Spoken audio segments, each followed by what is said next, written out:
Okay, so I'm about to show you how you can graph quadratics or any other type of line in Desmos using a sliding scale. So that way you can kind of experiment and just tweak each variable to see what happens to your graph.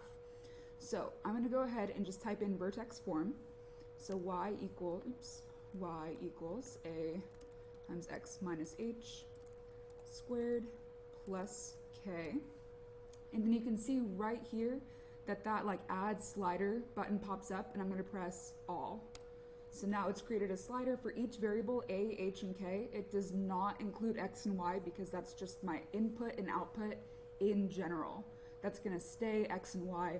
All the other values, so the a, the h, and the k, are specific numbers. So right now they're all set to be equal to 1, and that's what my graph looks like over here. So if I want that to be narrower, I'm going to increase my a value. If I want it to be flatter or even concave down, I can bring it all the way down here to like negative 2.3, for example. Same thing with my h and my k. I can move it around, up or down, and so on. So if you want to make your graph even, like, let's say that you want to move it over 11 to the right instead of just 10. Click on the endpoints of this sliding scale. So I'm going to click on this 10 right here on the right. And now I'm going to say that h, I want it to be between like negative 20 and positive 20. And I want to be able to step by 0.1.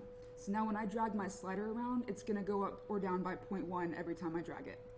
So now I can move it all the way 20 to the left and to the right. I can do that with any of my values. So here's the thing, is if I want to create more than one parabola, if I have this same thing again, so I'm just going to copy and paste it, do another parabola, those both have the same a, h, and k. So if I change this, it's going to change it for both parabolas.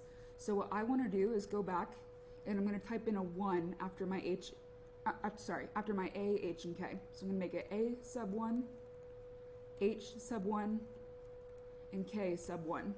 So I'll delete the ones that I made earlier, and I'll add these instead.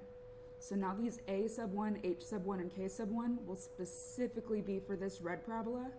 And we're going to go down here. I can, whoops, one sec. Okay, down here, I'm going to make that a sub 2, h sub 2, and k sub 2. And all I didn't have to make it the number like go down to the bottom. I just typed in 2. So now I can add a slider for this function, and this will control the black parabola. So now if I change this a sub 2, that's going to change the black one without changing the red one. So for every new line that you do that uses the same like letter variables, just do a little like sub number so that Desmos can tell your a, h, and k's apart. Okay, so you can do that for a linear function too. Like if I said that y is equal to m1x plus b1, I'm going to add a slider. So now I can change the slope, I can change the y-intercept, and so on and so forth. So that's a little tutorial on adding sliders in Desmos. If you have any questions, just let me know.